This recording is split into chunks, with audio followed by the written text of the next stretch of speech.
তথাকথিত আন্তর্জাতিক আইন, মানবাধিকার এসব মেনে আপনি আল-কুদসকে মুক্ত করতে পারবেন না। এগুলো হলো আপনার জন্য বাধ্যতামূলক, ওদের জন্য অপশনাল।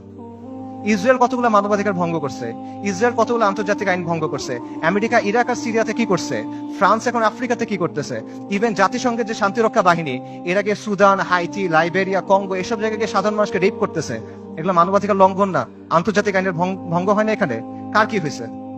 কিচ্ছু হয় নাই। এটা ওরা বানাবে, আপনি মানবেন। এটা ওরা মানার জন্য না।